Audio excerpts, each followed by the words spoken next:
29. Buenos días de nuevo.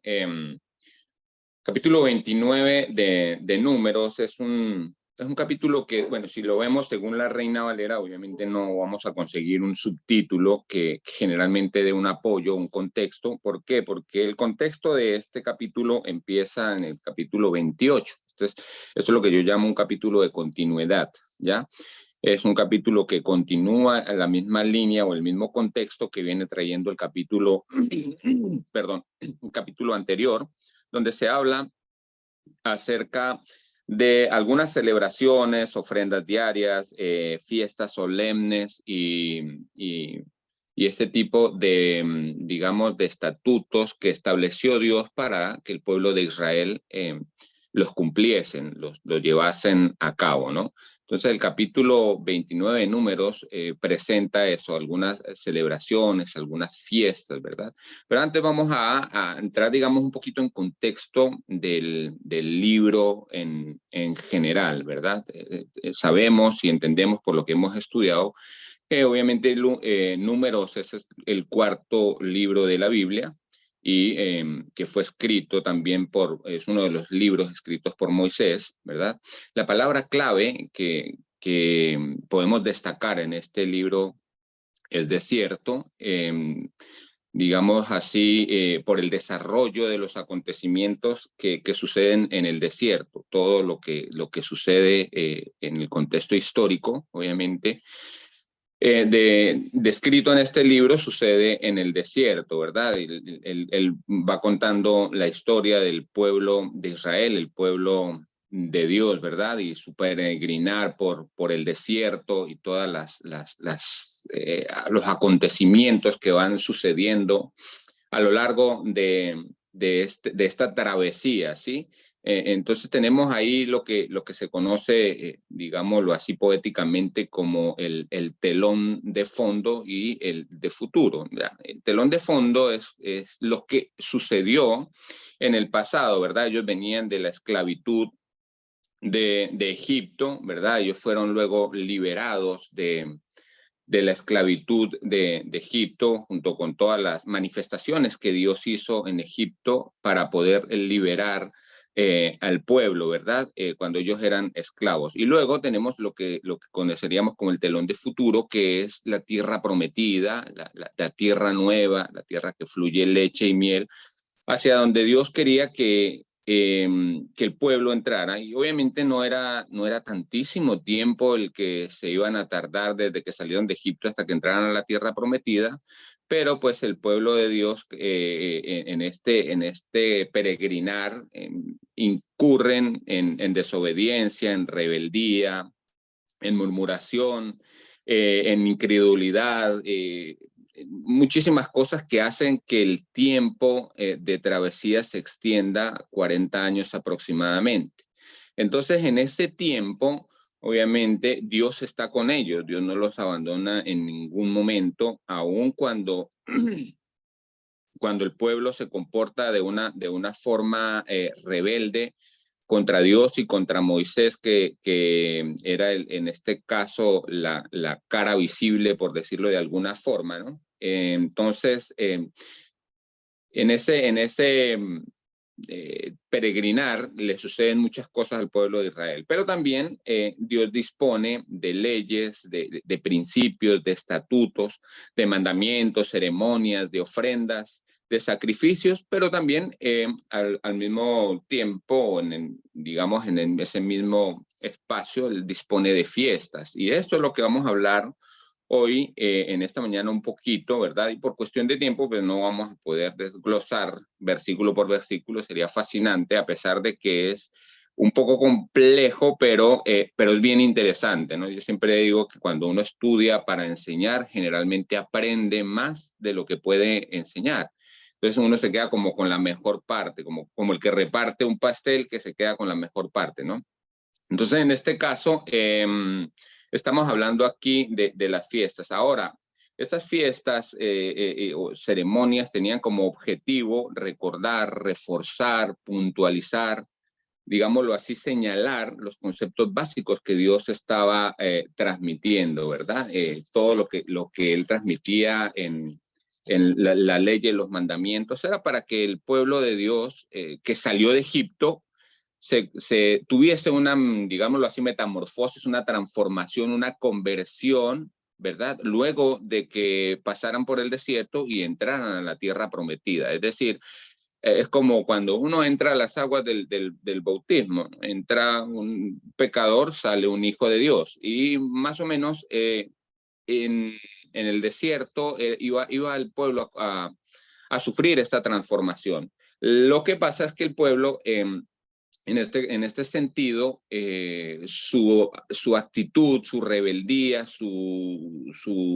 digámoslo así, malagradecimiento por todo, hizo que la ira de Dios se manifestara en diversas ocasiones y sí entró otro pueblo, pero no precisamente el primer pueblo que salió y no por metamorfosis, ¿sí? Sino obviamente porque nació otra gente en el desierto y fueron otros, digamos, descendientes de ellos mismos, porque los que salieron, pues, con la excepción de Josué y Caleb, los que salieron de Israel, de Egipto, perdón, ellos quedaron en el desierto, ¿no? Entonces, el capítulo 29 encontramos, así a grosso modo, yo detallé tres fiestas, ¿no? Que es lo que viene hablando el capítulo 29 en sí. Y la una es la fiesta de las trompetas, o la que es conocida como la fiesta de las trompetas. La segunda es el día del perdón, o la fiesta del perdón, la celebración, por decirlo de alguna forma. Y la tercera es la fiesta, o se conoce así también como la fiesta de las enramadas, ¿ya? Entonces, ¿qué pasa? En el capítulo 29, versículo 1, se habla básicamente de la fiesta de las trompetas. Dice así, 29:1, en el séptimo mes, en el día primero del mes, tendréis santa convocación. Ninguna obra de siervo haréis, os será día de sonar trompetas, y ofreceréis holocausto en olor grato a Jehová. Un becerro de la vacada, un carnero, 7 corderos de un año sin defecto. Y la ofrenda de ellos de flor de harina amasada con aceite, 3 décimas de efa con cada becerro, 2 décimas con cada carnero, y con cada uno de los 7 corderos 1 décima, y un macho cabrío por expiación para reconciliaros. Entonces, esto, digámoslo así, lo vemos como la fiesta de las trompetas. ¿Por qué? La trompeta es un instrumento que no es como cualquier instrumento, no es como un violín que tiene un sonido suave, armonioso, agradable, ¿verdad? Para el oído. La trompeta era un instrumento que se utilizaba para convocar, para llamar, para congregar en este caso, ¿no? No sé si recuerdan cuando estudiamos el capítulo 10, vamos a ir un momentico a Números capítulo 10. Dice en Números capítulo 10, versículo 1 en adelante, dice, Jehová habló a Moisés diciendo, hazte 2 trompetas de plata de obra de martillo, las harás, las cuales te servirán para convocar la congregación y para hacer mover los campamentos.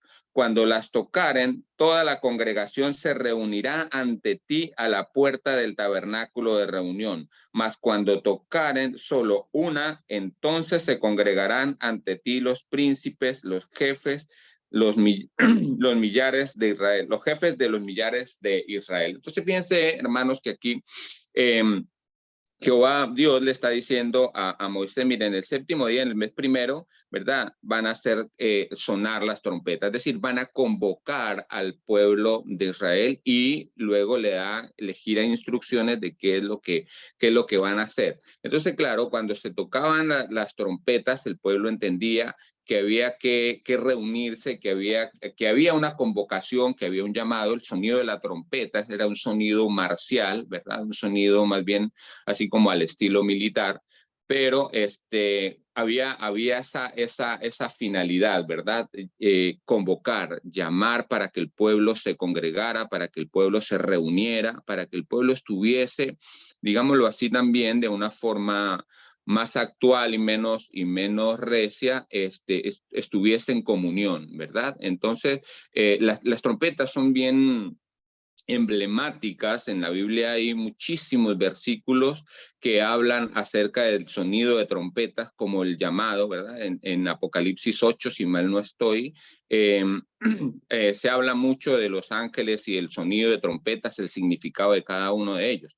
Pero de hecho nosotros cantamos un himno que dice cuando la trompeta suene en aquel día final y que el alma entera rompa en claridad, ¿verdad? Entonces, ese himno me encanta y quizás es uno, no es mi favorito, pero es uno de mis favoritos, uno de los que más me gusta, porque dice, cuando allá se pase lista, a mi nombre yo feliz responderé, pero antes de eso dice cuando la trompeta suene, es decir, cuando haya un llamado directamente a congregarse a la presencia de Dios.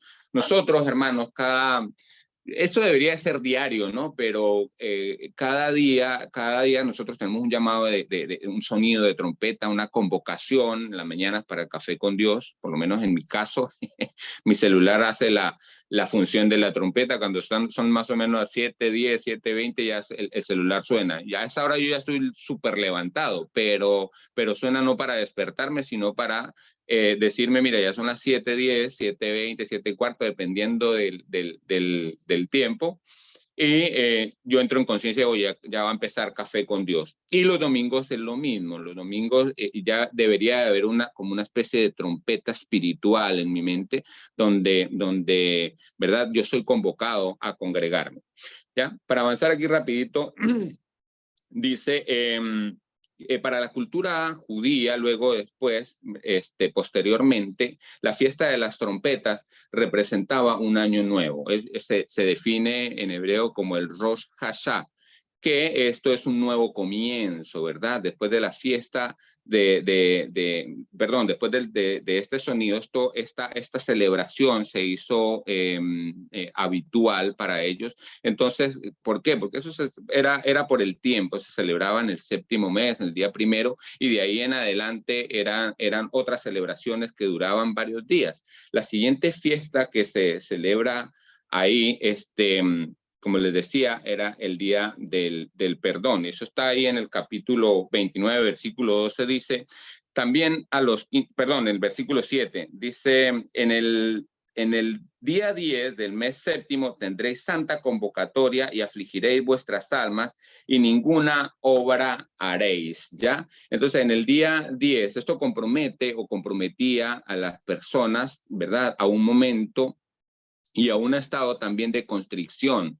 de reconocimiento de Dios como sanador, como médico. Es decir, la persona iba con aflicción de alma por el estado en el que se encontraba, ¿verdad? En frente de la presencia de Dios por los pecados que había cometido, pero también iba contrito, iba humillado y arrepentido de los pecados. Entonces, esta convocatoria también tenía una serie de ofrecimientos, ¿verdad?, que Dios aquí ponía para que el pueblo de Israel lo hiciera. Y no era porque Dios necesitara de esto, en realidad Dios no necesita absolutamente nada, porque Dios es el proveedor de todo y Dios es el creador de todo, pero Él hace este tipo de cosas porque nosotros somos los que necesitamos aprender muchísimas cosas, empezando por el desprendimiento, por la humildad, por el sentido de pertenencia,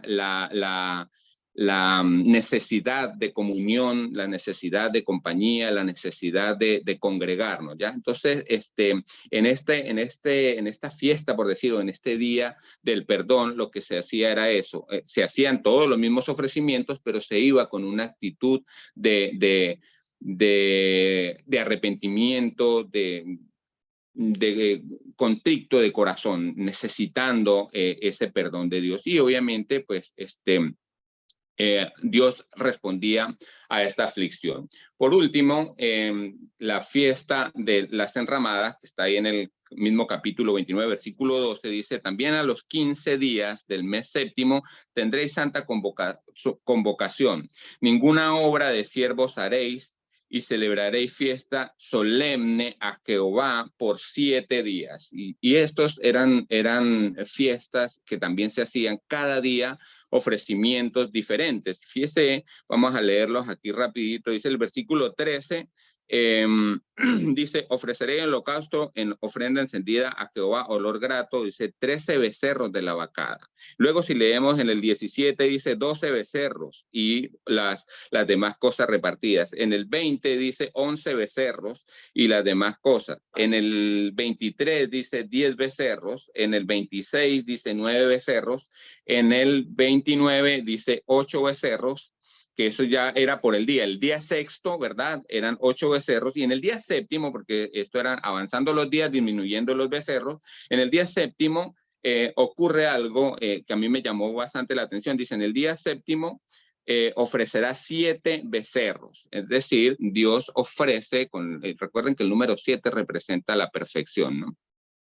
Y era como una sombra del sacrificio perfecto. Recuerden que el sacrificio perfecto lo hizo nuestro Señor Jesucristo por nosotros, y no hay otro sacrificio que nosotros podamos hacer especialmente para expiación, para perdón de los pecados, y lo más especial para poder tener la oportunidad o la entrada de un contacto directo con Dios. Eso solamente lo hizo nuestro Señor Jesucristo. Entonces todas estas fiestas eran importantes para el pueblo judío, eran importantes para la nueva cultura que ellos iban a tener cuando accesaran, cuando entraran a la tierra prometida, ¿verdad? Y también nos sirve de sombra para nosotros, ¿verdad?